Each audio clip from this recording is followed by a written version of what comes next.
We're so solution driven. We just want to like create a solution right away.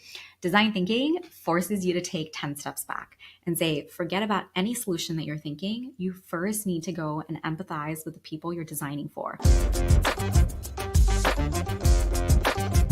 Hello and welcome to Marketing Speak. I'm your host, Stephan Spencer. It's my pleasure to have Sabba Quidwai with us. Sabba believes cultures of innovation begin with a culture of empathy.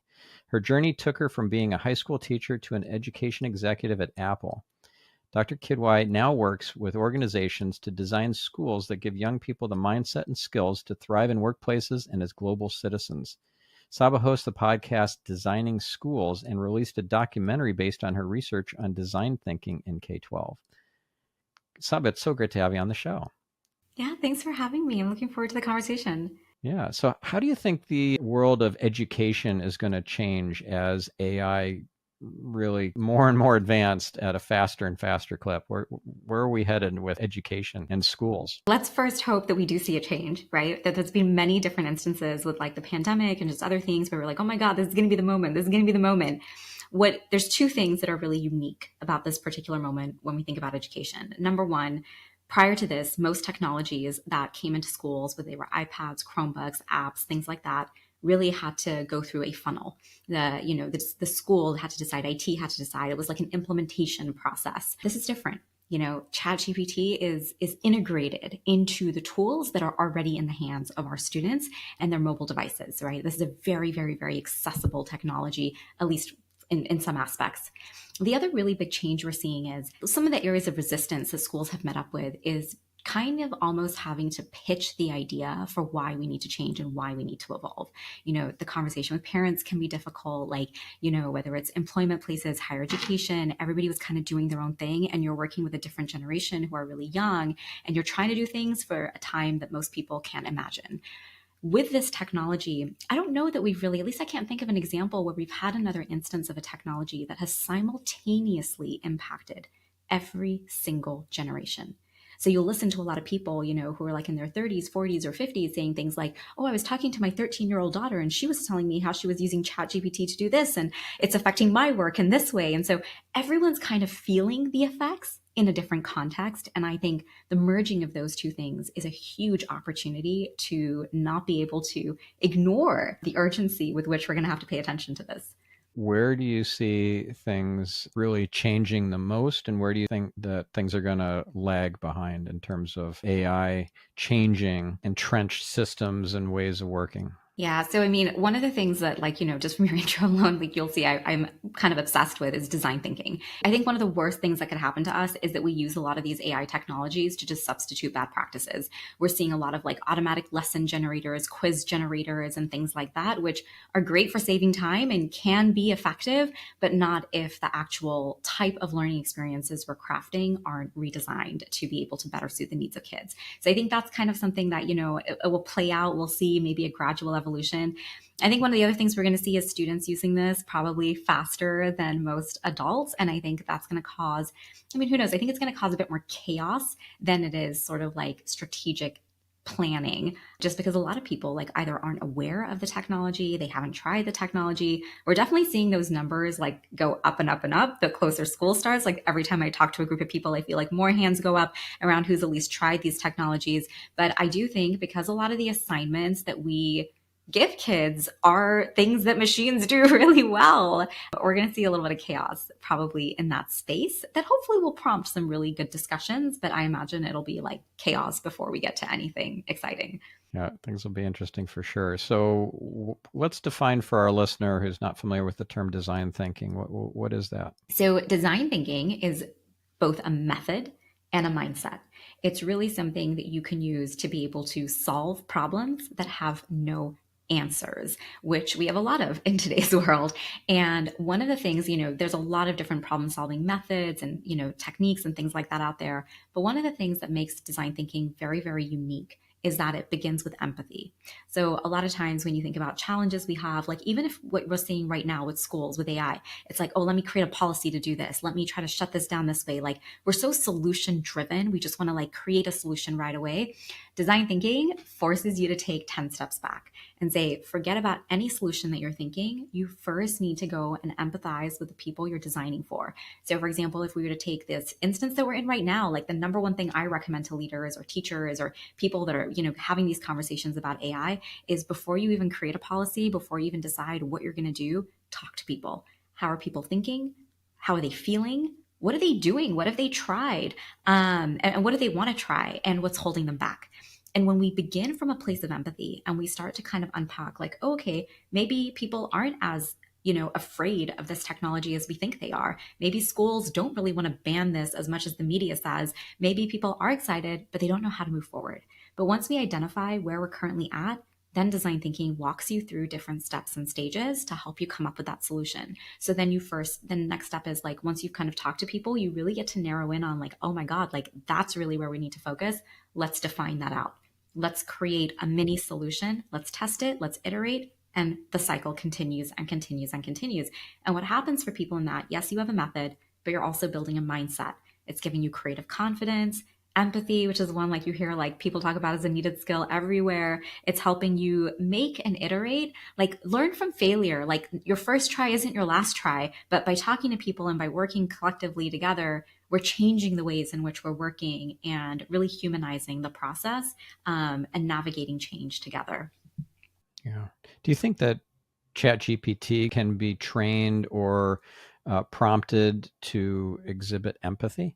I don't know that it can be prompted to exhibit empathy in that sense. It can obviously give you the generic things, right? So, like before, say, maybe you're an administrator going into like a meeting with a group of teachers to talk about AI, you could have it generate things like what are the common, pain points that, people mention on the internet, right? Because that's where it's getting its data from. You might use Bing, you might use, ChatGPT or whatever, but what are the common pain points that teachers express to give you maybe a general understanding. But one of the things that I always say is that ChatGPT or these AI tools are so great for idea generation, but it needs a human spark. You have to be able to contextualize the nuances of your unique situation, even if, like, for example, we're thinking about AI in schools, even as a district.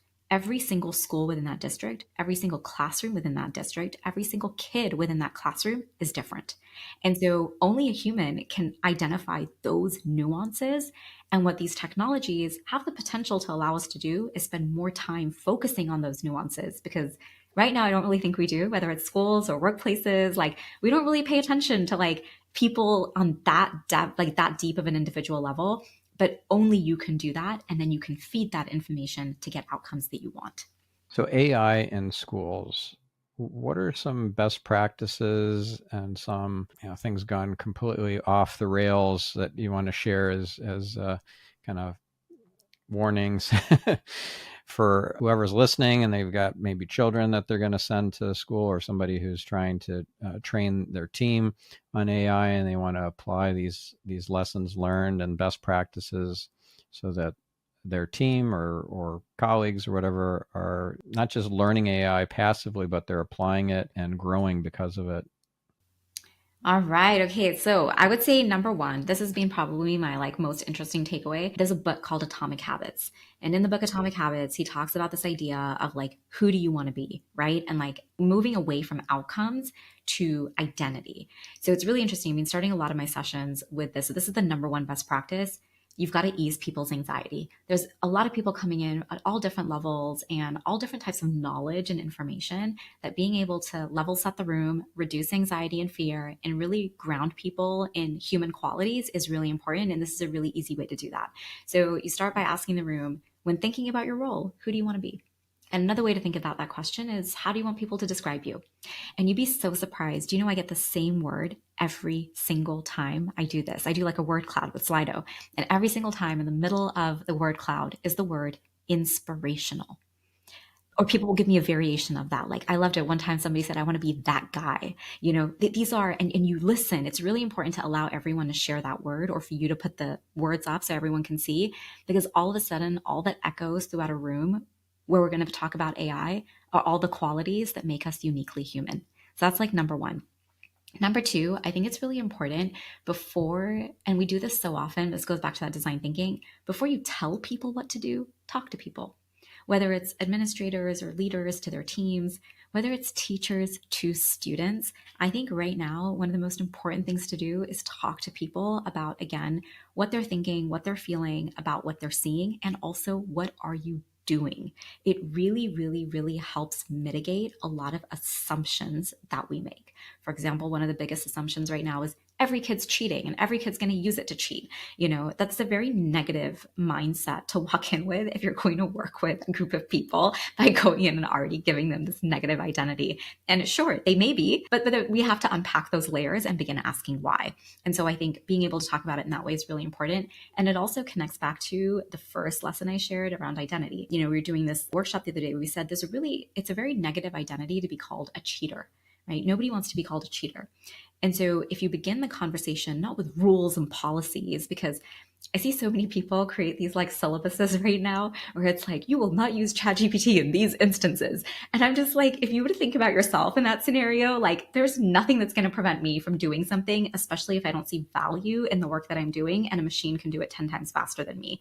Whether that's right or wrong is debatable, but the fact is that it's possible. So it's just a losing battle, in my opinion. Whereas if we begin to talk to people about what it means to be honest, what it means to be creative, what it means to be ethical, what it means to be reliable, and we start really reinforcing that identity, and the day-to-day practices that we engage in are those small, tiny steps that James Clear talks about towards reinforcing those identities, we're going to have a much more successful outcome. A little bit harder. It's a lot easier to go in with a list of rules, a little bit harder to start thinking about how you're reinforcing these different habits. But I think we really have to rethink the way in which we measure success and how we define success and how we measure people, moving away from numbers and things like that, more to values and character. And then the third thing I would say is don't underestimate how difficult it is to speak to AI. I think, there's a lot of people that really say, oh, just go play, like prompting is so easy. And I always kind of say, like, if we were so great at conversations and communication, we wouldn't have the many problems we do in our society today. Like one of our biggest problems is our inability to talk to one another, let alone carrying that forward and talking to a machine. And so that critical thinking of really being able to understand what you're trying to achieve, what outputs you're looking for, what you're really hoping to do is so important before you actually go in and start prompting. And so just don't underestimate how difficult prompting can be and the thinking that goes into how to do it really well to get outcomes that you have. Because I've noticed that the people who say, oh, AI is so dumb and oh, it can't do this, it's their prompts are really, really, really bad. And people who know how to prompt really well get amazing outcomes and are accelerating what they're able to do. So we don't want to create kind of like that divide between haves and have-nots because of that knowledge gap. Can you give us an example of a poorly worded prompt and one that is much better? Absolutely. So this is like my biggest pet peeve probably, and I'm sure there's people who will disagree with it, but I think it really speaks to our information literacy crisis we also have going on. One of the prompts that I see a lot of people popularize is act as a marketing expert and create these emails for me. And when you begin thinking about how many people are self-proclaimed experts. Remember, this is getting information from the internet, right? So like if you just put in a blanket, I want you to act as an expert with no criteria or definition for what you mean by expertise, it's pulling in all this stuff from the internet. May be good. You may get a good response, but it could also be really not negative, but it could also be bad information in other scenarios or not the quality that you're hoping for. So I really like, and I think this goes again back to that critical thinking, like define what you mean by expertise. So instead of saying like, I want to write a blog post on leadership strategies, say, I want to write a blog post inspired by leadership strategies from Daniel Pink, James Clear, and, somebody else. But when you're defining the information, that's when you're going to be able to extract better results. And now you've also created a criteria for what you mean by expertise or anything else it is that's out there. So that's my biggest pet peeve prompt. So do you use ChatGPT to refine your prompts? Here's the prompt I was going to use, ChatGPT. Can you give me a better one that'll improve the output? I have in a few scenarios what I like to ask a little bit more. I spend a lot of time thinking about what I want to say. And so I kind of say talk to it like your best friend, where you just go on and on and on and on, and on, and then it extracts everything and gives you information. But one of my favorite things to ask is, what am I missing? Like, what have I not thought of? Like, this is what I'm trying to do. Give me like 5 ideas for what I'm missing. And it gives some really, I'm like, oh, okay, yeah, I didn't really think about that. Or this is what I'm trying to achieve. This is like the skills that I'm trying to like implement or things we're trying to do. What am I missing in this scenario? Or what could make it better? That reminds me of a prototypical question for interviews, like, what should I have asked you but didn't? Yeah, yeah. Yeah. So what would be an example of a very clever prompt that just stood out to you when you saw it? And you're like, wow, that was really well thought out, or that's like light years beyond what most people are doing with ChatGPT. I think a lot of people who are doing things with data and code interpreter are really fascinating. And it's probably more fascinating to me because I'm somebody who is not very strong with numbers. Like I'm very good with like the creative, like the humanitarian, like, or like humanities side of things. But when it comes to like math, data, it's just never been my strong suite. And so even when I look at like, some of the Microsoft Copilot tools or how you can like command Excel instead of having to do things like by yourself, I'm so empowered. Like, wow, I feel like this is something that's accessible to me. So I feel like people who are working with Code Interpreter are doing some really interesting things. I'll tell you the one thing that just absolutely blew my mind. I did my dissertation, like you shared earlier with design thinking, but a dissertation is literally written for a robot. Like it's just nobody will accept it as a book. It's got to be kind of redone from scratch. And while you can take a lot of the pieces, it's got to be completely reformatted. And I just really, really, really struggle to kind of not to really bring it to a level where it would work in that context. But I always had a vision for the type of book I wanted to write. And so there's this great author, James Wood. He has a book called Into the Woods. His whole premise is he's got a framework for storytelling. He does like shows like, on the BBC, like EastEnders and things like that. This amazing framework for storytelling. So it was one of the first things I actually did with ChatGPT. I was like, hey, like I've always wanted to write a book and like this is the framework I would like love to use. And like this, I was always wanted to do and like just putting out all my ideas. And I was like, here's my dissertation and this is all the stuff that I have. How can I align that framework with my dissertation? And it created the most incredible table of contents. We had to refine a bit and go back and forth, but like it helped me put together this like book proposal that gave me the structure I needed to be able to write the book in the way that a publisher wanted. And it's coming out in March. And so that probably to me was like, those are the opportunities that I encourage people to think about, those things that you always wish you could have done that you weren't able to do for whatever reason. This tool, if you can speak to it correctly, can really, really help you accelerate what you're able to do and the impact you're able to make. Being able to translate that dissertation into something that's readable by most people is huge, and being able to kind of like think differently about education. And so that's probably my favorite. Oh, that's cool. And the book is Into the Woods, a 5-act journey into story. Yes, yes, yes. That's it. Yeah. It's a really, really good book. Yeah, by John York. John York. There we go. Into the Woods, not John Woods. Awesome. Very cool. And then are you familiar with the term super prompt? No.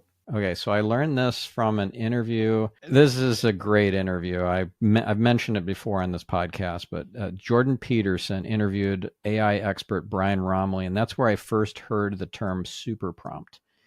And what Brian does is he gives this whole explanation as a prompt of these are the parameters that you have to use, these are the constraints, this is who you're going to act as if, and this is how the output is going to be formatted, and it's like paragraphs of text in the prompt. It's really extensive. And one example of this is a simulated web browser. So it's a super prompt that's, I don't know, hundreds and hundreds of words long, and it constrains the output from ChatGPT to just look like very simple text-only web pages, like a Lynx web browser from decades ago, LYNX, if I'm dating myself here, but that next to each link would be a square bracket with a number in it, and then you'd put the number in as your input, and then it would go to that simulated web page and then give output. That's just one example. And you could give a year as well as the URL, for example, apple.com 2030. And then based on the huge corpus of data that ChatGPT is using, it will imagine what the Apple homepage is going to look like in 2030 and what the links are and what the text is going to say. And then you can navigate that website. Yeah, no, it is. But you know what I love about that more than anything is like that narrative style of talking to it, thinking through all the things you want. There's a lot of people that think that, oh, it's going to make us dumb or it takes away our critical thinking. Like you don't realize until you start sitting down to write out that kind of scenario how much thinking it really takes to build those imagination skills, to ask for things that aren't just like rote things that you're used to doing on auto. It really takes some deep thinking to, yeah, what could we ask for? What could we imagine? What could we create and envision? Yeah, and what kind of roadblocks can we get around so that ChatGPT doesn't give some lame answer that, well, that's not credible or that's not really, generally accepted principle or something like that. So, for example, ask about Atlantis, and I'll tell you it's a myth, doesn't exist, there's no evidence, blah blah blah. But then with a super prompt, where this was again Brian Romley who did this, he got ChatGPT to pretend it is Ingo Swann, the famous remote viewer who was employed by the CIA to psychically spy on the Russians and look into file cabinets in their military bases and that sort of thing.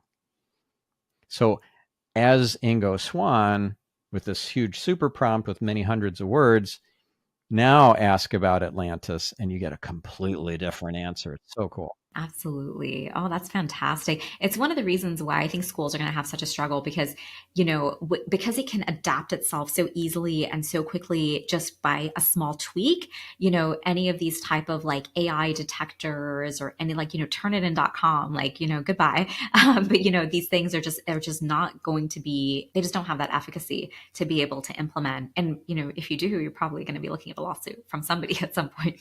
So let's talk beyond ChatGPT and Bing's variation on that to something that's maybe not as obvious for our listener as an AI tool or use case. I know Midjourney is one that many folks surprisingly still have not played with. And you can do some sophisticated things like set up your own Discord server and have that separated out from kind of more general open area where you'd put the prompts for Midjourney. So you kind of isolate out all your work with Midjourney into your own server. That's pretty cool. But let's go even farther along than that. What would be a use case that you think is really innovative, not many people are utilizing yet, and has profound implications for our listener? I think at this point, any use case that isn't substituting what you already do. I think, one of the really interesting things we saw from the past decade with, obviously technology's been in schools more than the past decade, but let's just look very specifically at the past decade with the sort of like, influx we saw of iPads and Chromebooks into our schools. One of the reasons, like, you would think if you look at sort of like, we have this one slide we show when we speak, it's a timeline of the past 20 years of technology. And you think about kids who today are in university, they've never known a world without Google. You think about high school students, YouTube was there when they were born. You think about middle school students who have like, grown up with social media, like they don't know a world without social media. Or like kids in elementary school, never known a world where they can't, we see them try to like swipe all the devices they see or talk to any device they see. And then you think about kids like in 2022, my niece was born in 2022, for her, ChatGPT is not going to be some like magical thing that's like so amazing. Yet, when we think about the past 20 years and we look at our workplaces, and more importantly, we look at our schools, our practices are very, very, very similar to 50 or 100 years ago.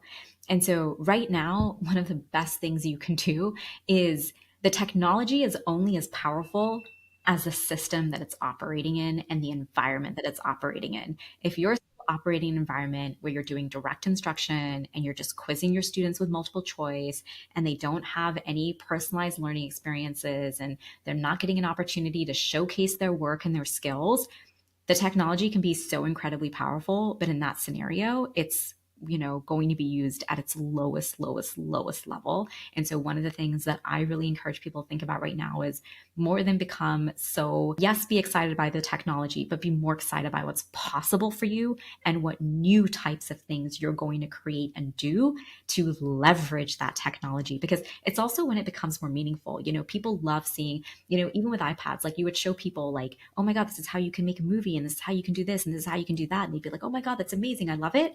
But I'm teaching fractions tomorrow. I can use this. And so when people can't make the connection between the work they're doing and the technology they have, there's a huge gap. So we can think things are cool and like, oh, wow.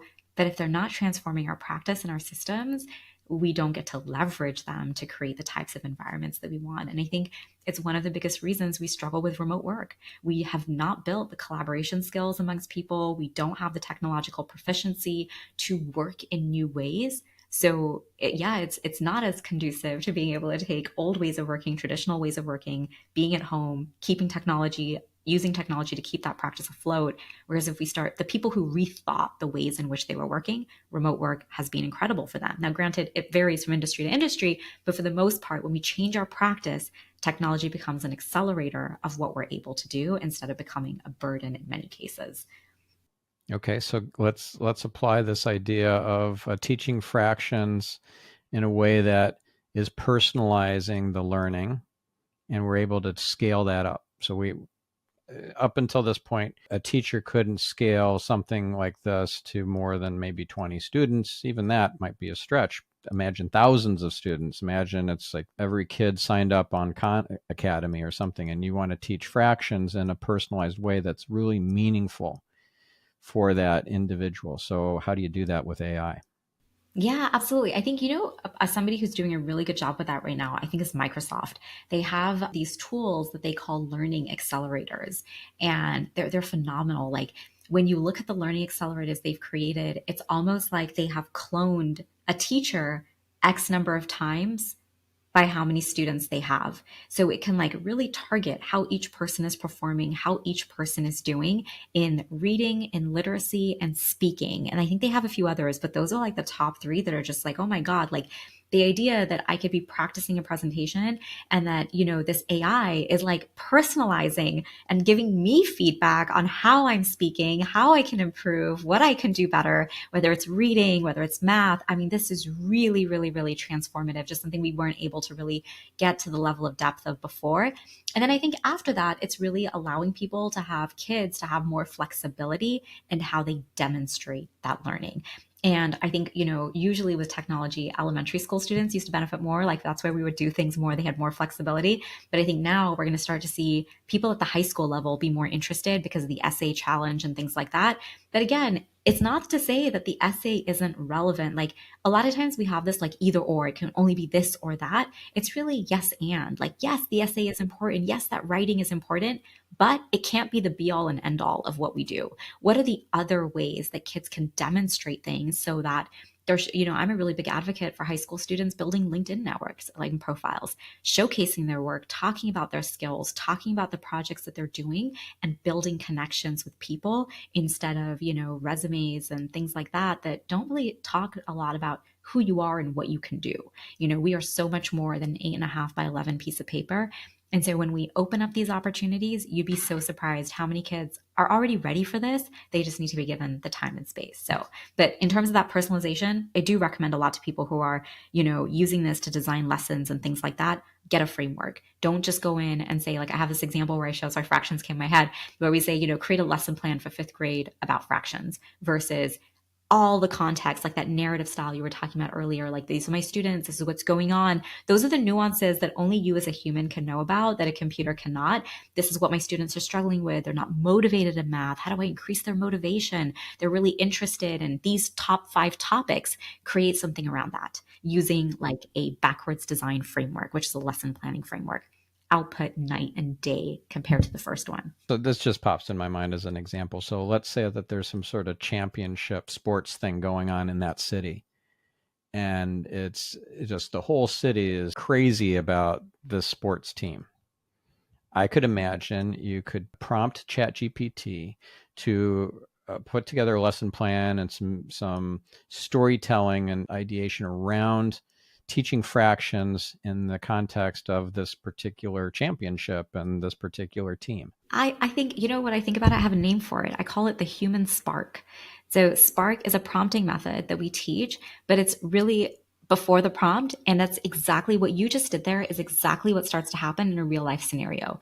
People see one thing that's possible, and then they're like, oh my God, I now have this idea, and I have this idea. And what was different before, if you had an idea like that, you had to do all the work. You had to figure out all the teams, you had to figure out all the stuff, you had to create all the directions, you had to do everything. But now you can go to this computer. It's like having an assistant, right? It's like you can go here, you can ask it, hey, I've got this idea. Help me build it out. And now you can move and implement that idea so much faster. So I think that category of people that think that this is cheating or this is like dumbing us down is like dying off very slowly. But think about, is it worth your time to sit there and, get overwhelmed or be like, oh, well, maybe I'll do that idea next year with next class because when I have more time? Or is it more effective for you to be able to get some help, get that idea up and going, and accelerate the impact that you're going to have by engaging people in that way? Can you talk to this Spark framework? What does that stand for, and how does one apply that in the context of AI? Yeah, it's very similar to kind of what you were sharing earlier. It's a narrative style framework, but it's based on the design thinking method. One of the things that, is sometimes hard with design thinking is like just even the terminology, right? Like, what does that even mean? But you say like spark an idea and everyone gets that. And so Spark is based off of design thinking. And what we ask people to think about before prompting is describe the situation. Like, what's going on? What's the context? What's happening? The good, the bad, all the details. And then we ask it to go into, okay, the problem. Okay, even though it's all things that are happening, but here's the problem. This is the barrier. And then what's your aspiration? Like, if everything went really well, like, why does this matter to you? Like, why do you even care about this? Like, what's your biggest aspiration in making this happen? And then results, like kind of using like the SMART method, right? Like very specific, measurable, actionable results that you're looking for, percentage increase, whatever, would be as specific as possible. And the last one is my favorite. It's called Kismet, and it's designed to mirror that spontaneous human interaction. Like, for example, if I was doing Spark in real life, I would tell you like the situation, the problem, like this is why I want to do it. This is what I'm hoping to get out of it. And then you might say something to me that I didn't think of. And that's why we say, ask ChatGPT, like, tell me something I didn't think of. Like, what am I missing here? And that's kind of that, we call it a human spark. Because once people start thinking about those things, they, like you just saw happen on this episode, they start going like, okay, well, what about this? And what about this? And so imagination, curiosity, creativity, these are all very, very, very uniquely human traits that we're born with that, get taken away from us kind of, as we go through school. And so it doesn't take long to revive them again in people. I really like the Kismet one. So serendipity, and I talk a lot about synchronicity on my other podcast on Get Yourself Optimized, which is spirituality, personal development, and kind of the unseen world side of things. So I'm curious to hear how serendipity and also synchronicity, I'm curious how those show up in your life and your work that you do and the project, and also how those two terms are different for you. Yeah, wow, that's a great question. For serendipity, I think that was one of the reasons I included it in the Spark framework. I think it's one of the biggest things we missed during the pandemic was when people talk about those water cooler moments, they're not really talking about needing to be physically in an office. It just so happens that like those are places where you're used to conversing, where yeah, like you are in a hallway or you have this like random like conversation or this like serendipitous moment that leads to like this aha moment or somebody sparks an idea within you. And so serendipity is such a huge part of my life. I always say that like when I graduated, I feel like I was like a little robot where I was just doing all the things I thought I was supposed to do, went to school, got the grades, all that stuff. But once I started leaning more into, well, what are my interests and what are my strengths, a really influential book in my life was Lynchpin by Seth Godin. Like, like what makes you unique? I started doing things that allowed me to meet people that I otherwise never even knew existed. And so I always talk about how like such a change in my career because I went from applying to jobs to like being recruited. Like I never imagined I would work at Apple one day. Like it just wasn't even, oh, I'm a teacher. Like, why would you get a job at Apple? Like it's a tech company. Like I just never even put the pieces together. But when you lead with who you are, what your strengths are, what your interests are, and you get to share that with a network of people, I mean, even being here with you today, like these are like not planned moments. Like these are, you put something out into the world and you don't even know what comes back. And so sometimes when we set our own, like it's not that you shouldn't have goals. Obviously, you should have goals and obviously you should have things you want to achieve. But the process of how you show up every day is what leads to those serendipitous moments that become opportunities for things that you probably didn't even imagine. So serendipity is a huge, huge, huge piece of my life. Synchronicity, honestly, I haven't thought a lot about that word, but I would say that when you, the importance of showing up every single day is, I think, what allows synchronicity and serendipity to be powerful because you do have to do a lot of things. Like, that's why I love Atomic Habits. Like, it's that 1% better every day. What's the one thing you're going to do today that's going to help you move towards something? And if you keep doing it, keep doing it, keep doing it, it can be so hard. I feel like that's when serendipity really can display its full magic. Well, synchronicity for me is when the universe conspires to make things happen in your favor and they don't seem to be connected, but everything is connected and everybody. So I don't know. Let's say that I am kind of nudged to contact an old client from 10 years ago, and I do. And then like, Stephan, this is the strangest thing. I was just looking at your book. It's just like, just 10 minutes ago, I was looking at your book thinking, I wonder what Stephan's up to. And gosh, we really do need to work on our SEO because that's my thing. I have an SEO agency, and like, Stephan, we should work together. Like, let's get on a call. And so that's an example of synchronicity. Okay, got it. So I have a question for you then, and then I'll share a story with you. But how much do you think mindset plays into that? A lot, a lot. And I wouldn't call it mindset as much as I'd call it intention. It's another way of thinking about faith. If you believe that we live in a materialistic universe where seeing is believing, then you're going to order that up from the universe. Whereas if you believe in believing as seeing, in other words, law of manifestation, then you're going to make stuff come out of nowhere. So it's like magic. So that's definitely an aspect of mindset. Yeah, no, I love that. And I think that's a really important piece with the technology that we have today. So I'm a big believer in everything that you just said. Like, but one of the things that I look back on, so I often share, like when people ask me, well, how did you get so interested in design thinking? Well, my parents got divorced when I was in my early 30s. And, we're part of a very big community. And we had a lot of people who used to, kind of like, say things to us about like, like, oh, I can't believe you're taking this side over another and like things like that. And very obvious reasons, but we'll get into the details. But the point is, I remember constantly thinking like, wow, why are people so dumb? Like no one's even asking us like why we're making the decisions we're doing or why we're choosing like to side with one parent over another and things like that. And I slowly began to realize, like, once I got exposed to design thinking, like, wow, like, it's not that people are dumb. It's that people don't ask questions. Like, we don't empathize with one another. When that curiosity sometimes isn't even there before we go to judge and make assumptions. And so I always say, like, I think sometimes if it wasn't for that incident, I don't know that I would have done a lot of the work I did over the last decade. But a lot of what drives me, and I think back now, to if people at that time had kind of told me or sympathized with me or kind of allowed me to play that victim mindset, again, I wouldn't be where I am today. And so I see a lot of that today with young people, with our narratives, like in different areas, this victim mentality. And I think sometimes when you do that, while in the moment you think you might be helping someone, I think there's a fine line between like empathizing with the situation, but also like being able to like manifest something bigger and better for yourself because you believe things are possible. But if you don't, I don't know, like I wouldn't have wanted that for myself. And so I do sometimes say like that there's a fine line between those narratives that we play out with people. There's another really interesting aspect of the universe that comes into play here too, and that is in Arabic, it's maktub, and it means it is written. I learned that from not the Quran, but actually from The Alchemist, the book The Alchemist, which is an amazing novel. And yeah, I'm curious to hear what your take on maktub is, or is that something that you think about, or how does that play into this whole game of life for you?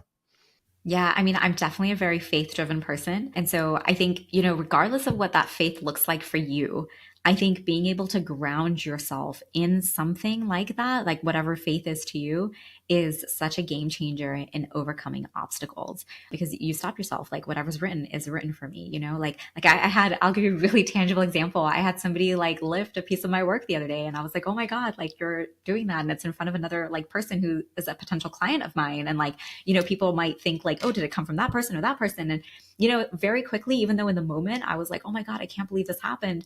Very quickly, I was like, you know what? Whatever's written for you is written for you.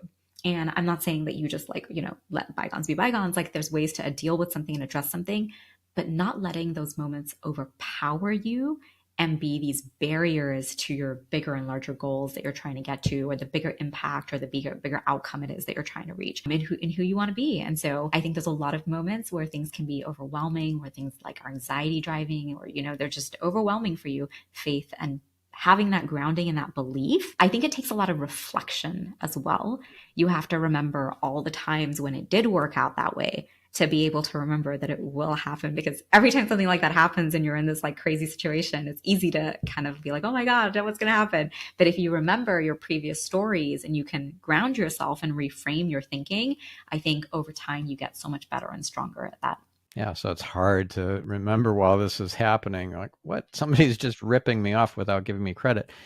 And know at the moment, like, okay, this is a divine setup. This is totally in my favor, for my benefit.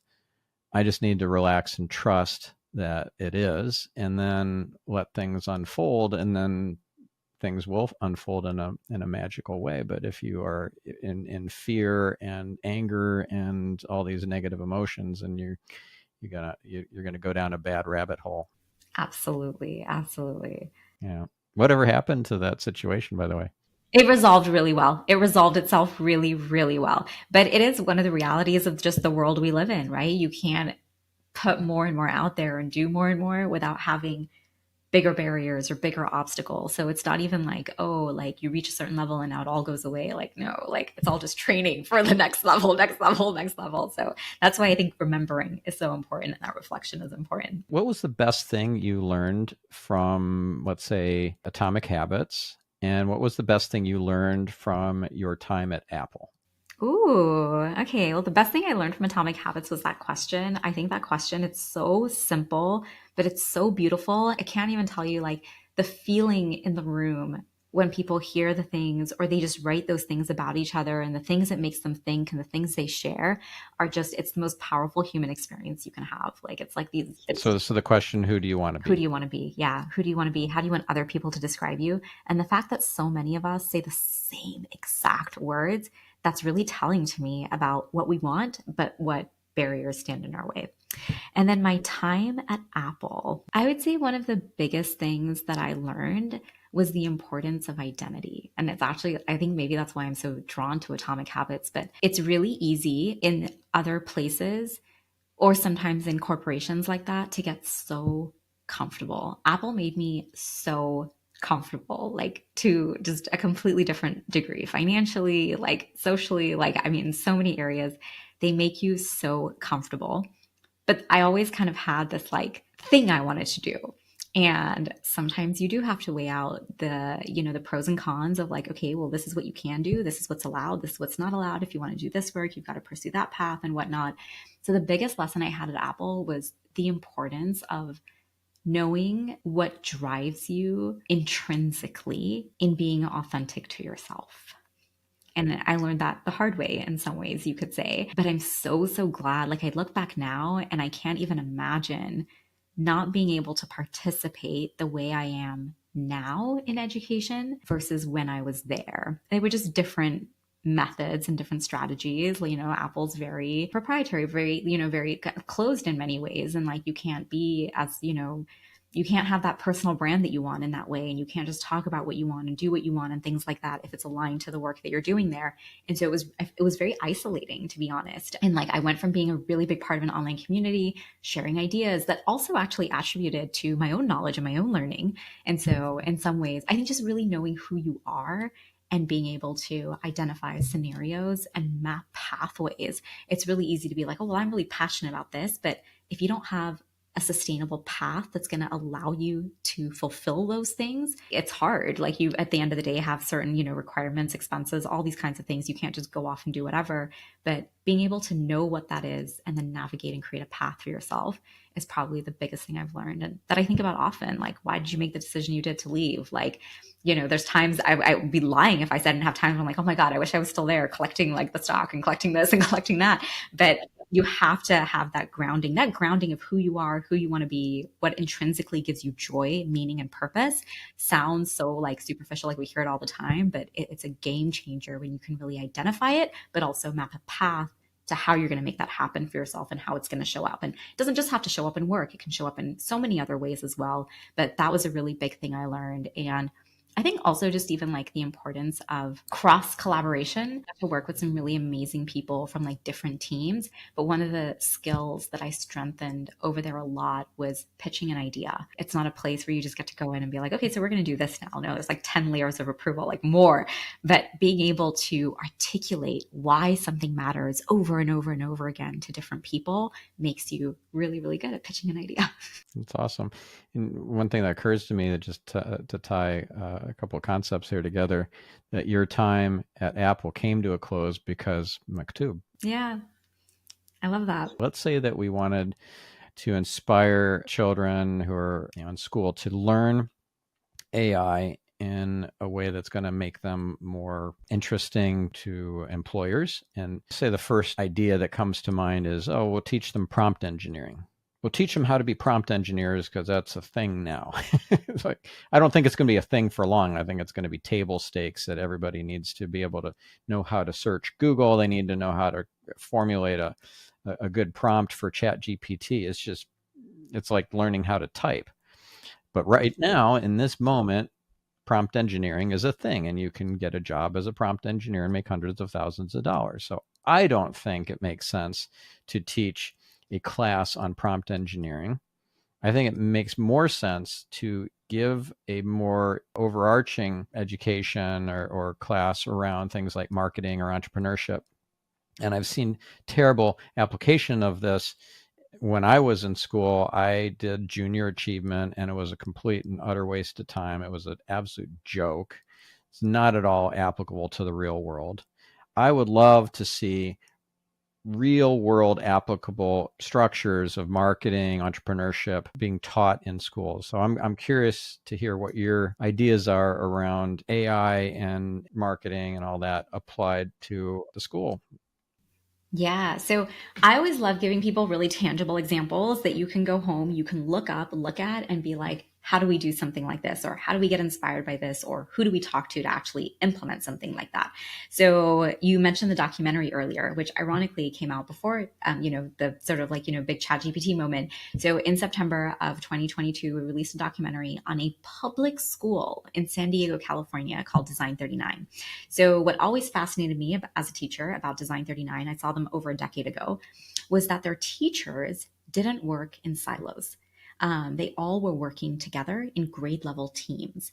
And what it allowed them to do was not only break the silo of how they were working, but break the silos of curriculum and content. So instead of being like math, English, science, every teacher's kind of doing their own thing, they would come together and be like, okay, this is our standard. These are the things we need to cover in the different subjects. What kind of project can we do to have the kids engage in this in a more holistic, interdisciplinary way? But because they're not working alone, it's way more manageable than one person trying to make that shift. And one of the programs they have is a program called Maker 39, which is a year-long entrepreneurship program.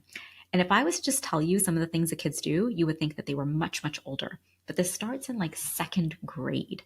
In second grade, kids are creating businesses. So I'll give you a really tangible example. And we talk about it in the documentary, but more importantly, you hear the parents talk about the impact it had on their kids and the types of skills they were developing. So they do little things, like they have a theme for the year. It might be like animals. And so the kids are designing keychains, or they're designing these little things. They're nothing crazy, but the process they're going through is, for example, when it comes to deciding how much is your product going to cost.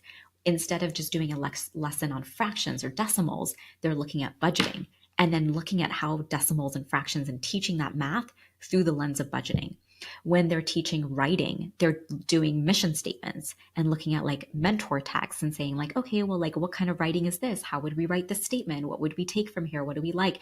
So it's a completely different way of still doing all the standards, right? Because that's the biggest thing you hear in public education is like, well, we've got testing and we've got standards and we've got all these things.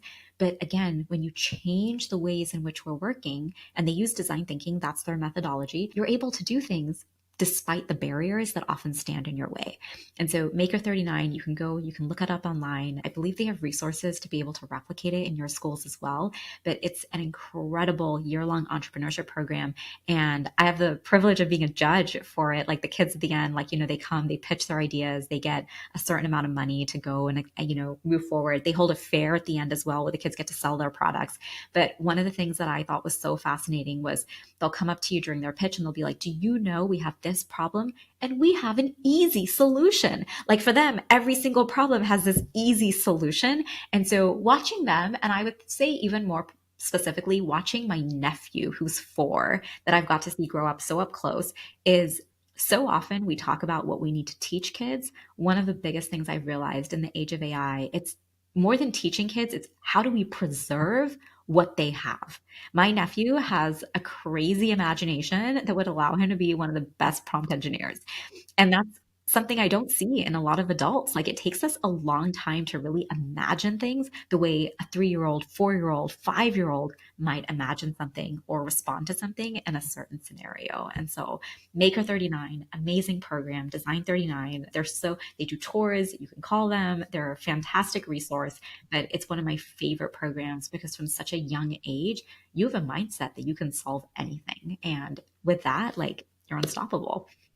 I love that. Yeah. Funny to me how synchronous or synchronicity like this conversation is with one I had just a couple hours ago for my other podcast. Edwin Selai is a hypnotherapy trainer, and he was talking in the episode, which won't air until well after this episode airs.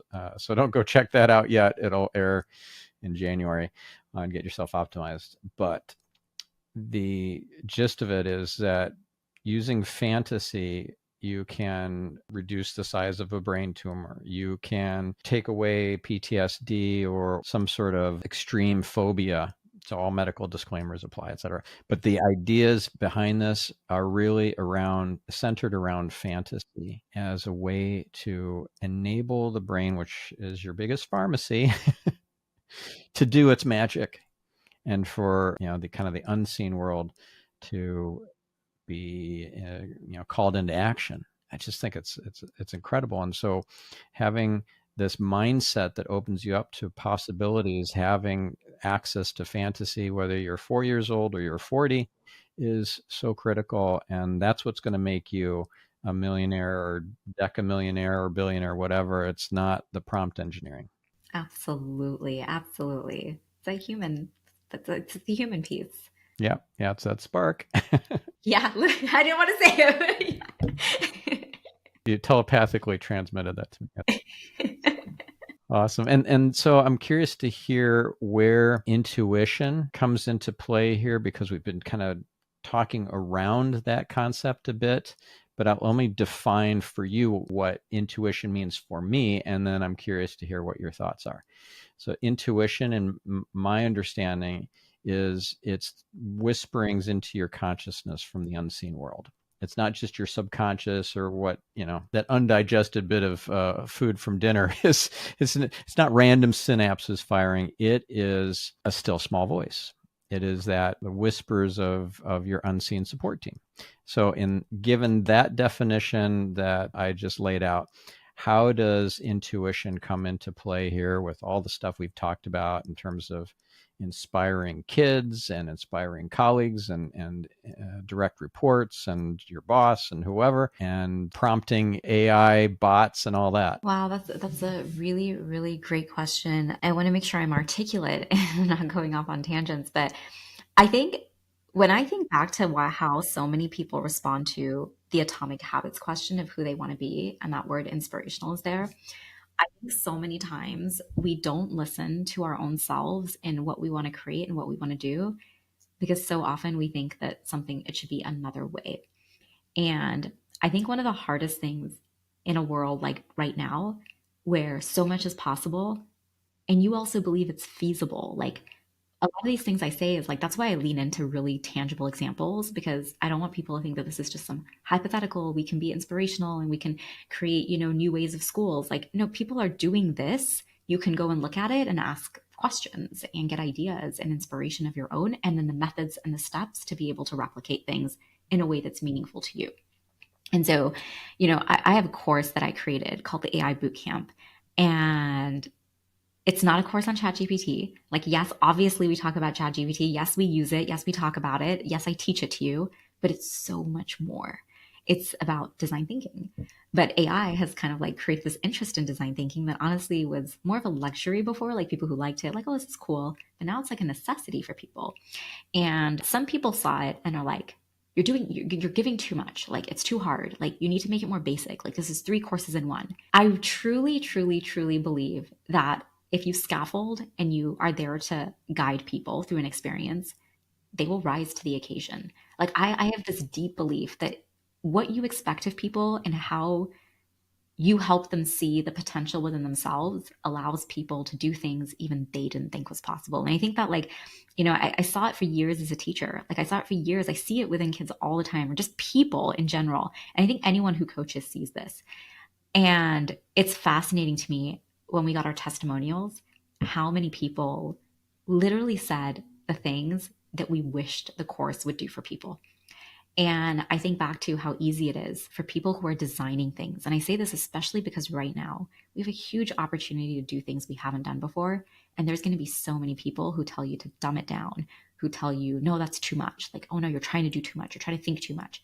Just if you have a gut instinct that the people you're working with are ready to rise to the occasion, let them, and be that guide, be that coach, be that motivation, be that inspiration for each other that everybody wants to be, to do things that are bigger and better, to help us get our world back in order. Like, we're a mess. Like, we're a mess right now. And I think we're a large part of that is not because we're divided and because we're evil and because we hate each other, but because we're so disconnected from the core of who we are and who we want to be, that we've lost sight of the commonalities that we have amongst each other. And so you can be different. You can have different ideas and different thoughts and opinions. Like, the world would be boring if we didn't. But, like, it's a very American value. July 4th came into mind, very American value. Like, I forget who said it. I think it was Voltaire. Like, I detest what you say, but I'll defend to death your right to say it. And so I think now is the time to create things that allow people to rise to the occasion, that allow them to do things that will surprise you. And the research, though, Seth Godin had a new book that came out called The Song of Significance, where he talked about, like, what are the things that you valued most in your job? And it was like, I felt accomplished, I felt trusted, like these things that we think people aren't ready for, that nobody's going to do, people will do if you create the environment for it. And so I was just like, I'm redoing the boot camp right now. Like, we're getting ready to launch it again at the end of this month. And I'm just so glad that, like, we kept to what we believed people would be interested in. Not maybe not everybody, but there are some people that want more, that want better things for the ways in which we're working and the ways in which we're learning, and they're willing to do the work. And so I think lean into, if you have an idea, if you have something, that I think that the way you defined it, I loved it. It's not just that, like, your subconscious, it's something bigger than you guiding you towards something. It's so important to listen to it despite how difficult it might be. And I think that's why it's so important to surround yourself by people who will help you stay motivated towards your goal. Like, for me, it's like my dad and my sisters. Like, people don't need to know the ins and outs of your work and what you do, but they need to believe in you so that you can go and believe in others. Yeah. And you can believe in the world of your dreams, that it's a better place than you could possibly have imagined. And it's all possible because we live in infinite possibilities. So designingschools.org/AI course will also include that URL in the show notes for the episode. And yeah, that's awesome. I encourage our listener to go check out that course. And one thing that just kind of popped in my mind that is kind of maybe a bit corny, but I think it really is applicable. There's this little scene in the old movie, The Lion King, the cartoon version, and Mufasa's up in the sky and he's talking to little Simba, and who's looking at the stars and he's saying, "Remember who you are." Wow. Yeah. Do you remember that scene from the? I do. Yes, I do. It's a very full circle moment from the beginning. Awesome. Okay, so your website again, designingschools.org, and we encourage our listener to go check out the show notes for this episode for all the other resources that we discussed in this episode. Any last parting words of wisdom you want to leave our listener with? Yeah, I would just say, like, think for yourself. Who do you want to be? I would love for people who are listening to this episode to kind of answer that question, just like when thinking about your role, like, who do you want to be? It's really powerful. And then go ask someone else. Awesome. All right. Well, thank you so much, Sabba, and thank you, listener. We'll catch you on the next episode. I'm your host, Stephan Spencer, signing off.